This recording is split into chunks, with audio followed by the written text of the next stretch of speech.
लेकिन आप अध्यात्म में वैरागी भाव में जाने के लिए आपके सारे रिश्तों से आप चाहते हो कि मैं कुछ घंटों तक अकेला, कुछ घंटों, कुछ महीनों, कुछ सालों तक मैं अकेला रहना पसंद करूं।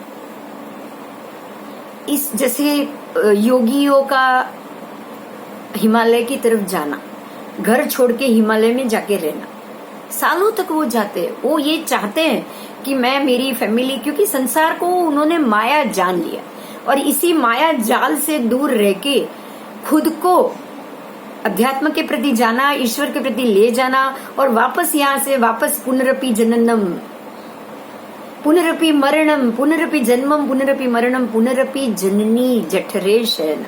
बार बार जन्म नहीं लेना है, बार बार मरना नहीं चाहते, बार बार माँ के गर्भ में जन्म लेके इस पृथ्वी पे इस शरीर के रूप में वो आना नहीं चाहते। तो ये चीज सिर्फ शनि का जातक समझ सकता है। इसीलिए शनि के जातक को, शनि जिनका प्रिय है, जो शनि के रूप में ज्यादा रहना चाहता है, उसको आध्यात्मिक कहा गया। ठीक है, तो ये वैरागी भाव या ये संसार से उन्मिलन होने के भाव, उन्मिलन बोला जाता है उसको, मिलन नहीं, मिलन से विपरीत उन्मिलन भाव, वो शनि के जातक में आते ही आते। आगे हम जाएंगे धीरजवान। धीरज इनमें बहुत है, गजब की ठंडक है, गजब की स्थिरता। आप हिला हिला के उनको गुस्सा कराओ ना तो भी शनि का जातक गुस्सा नहीं करे, अगर उसने ठान लिया कि मुझे गुस्सा नहीं करना है तो।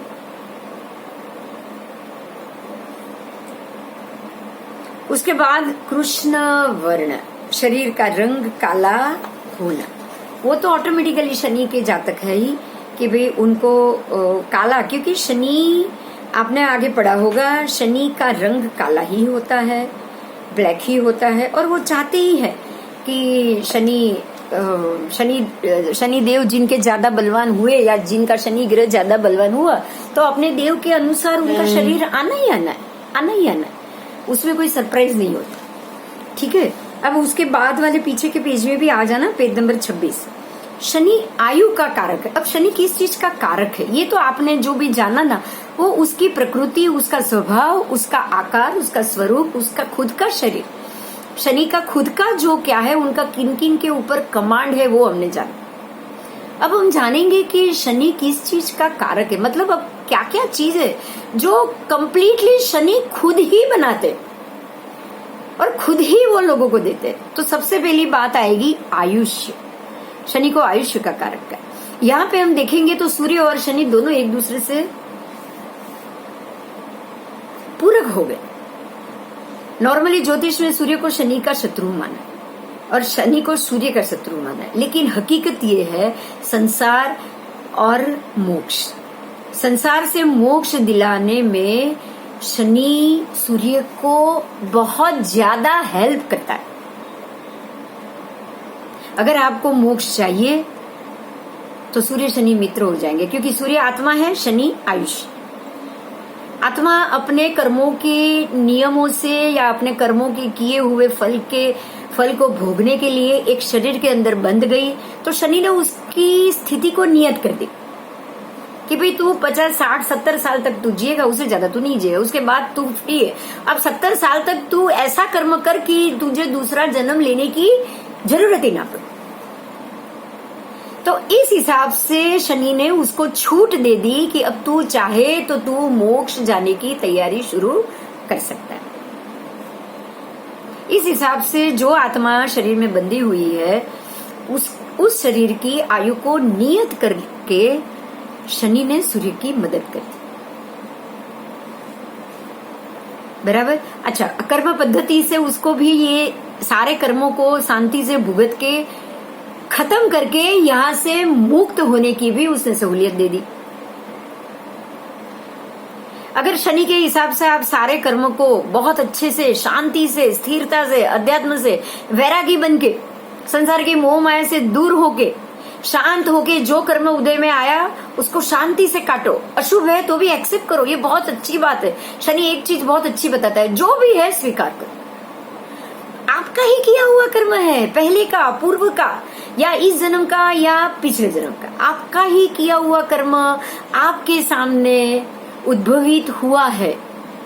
शांति से उसे भोगो और खत्म करो, नया नहीं बांधो। उस वक्त जब आप भोग रहे हो, अशुभ है, कोई गाली आकर देकर गया, आप शांत रहो। आप ये समझो मैंने बहुत गाली दी होगी पहले, तभी तो वो देने आया, वो वापस लौटाने आया है। मेरी दी हुई चीज वो वापस दे रहा है, और मेरी ही चीज है वो मेरे को, मुझे ही वापस मिल रही है, तो मुझे उसको एक्सेप्ट कर लेना चाहिए, खुशी खुशी एक्सेप्ट कर लेना चाहिए।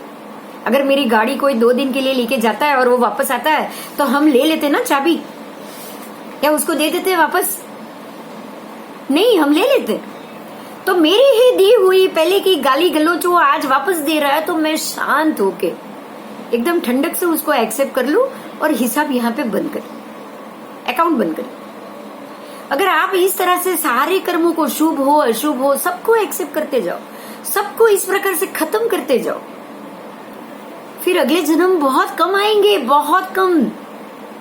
जो बाकी होगा, जो भुगतना होगा, वो ही, जो कर्म अगर बाकी रह गया तो ही आएगा, नहीं तो अगला जन्म आपको आएगा ही।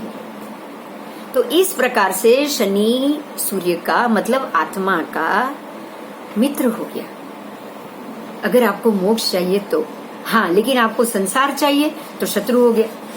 कैसे? तो आपको तो संसार चाहिए, आपको तो वापस यहाँ आना है, आपको तो दोबारा, आप जो भी ऐश्वर्य लेकर बैठे हुए हो, आपकी मान लो कि आप 80 साल के हो चुके हो और बढ़िया से बढ़िया 10,000 स्क्वायर फीट का आपका बंगला है। 10,000 स्क्वायर फीट बोलूंगी, थोड़े बहुत नहीं। आपके घर में मर्सिडीज गाड़ी, बच्चे, बच्चों के बच्चे, आप क्या चाहोगे? आप और जीना चाहोगे, है ना? आप संसार को पसंद करते हो, आपको ये माया पसंद, आपको भोग पसंद है, आपको घूमना फिरना, आप में अभी तक वैराग्य भाव नहीं आया। आप क्या चाहोगे कि भाई मैं बच्चों के बच्चे 5वीं पीढ़ी देखकर जाऊं? आप यही सोचो कि भाई ज्योतिष में तो 120 साल की आयु कही है, मैं 120 साल तक जीकर जाऊं। अभी आप 80 साल के हो, आप ये सोचोगे मैं 40 साल और जीऊं, 5वीं पीढ़ी देखकर जाऊं, है ना? तब ये आयुष्य लेने आया शनि, तो दुश्मन लगेगा या नहीं?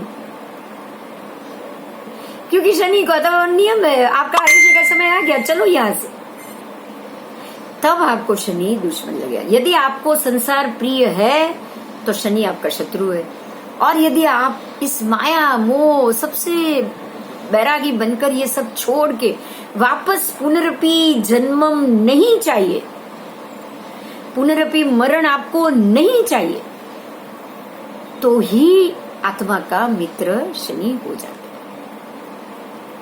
क्योंकि सारे कर्म खत्म करके खपा के मोक्ष ले जाने वाला शनि इतना बढ़िया है वो ग्रह। ठीक है, आगे चलेंगे हम। आजीविका, आजीविका मतलब कमाना, कर्म है तो पैसा कमाना भी कर्म ही हो गया। इस जन्म में आप अपने कर्म से, आजीविका से क्या कमाएंगे क्या नहीं कमाएंगे, वो सारा उसने हिसाब रखा हुआ है। आपको उसी हिसाब से आपके हाथ में पैसे आएंगे। अगर आपने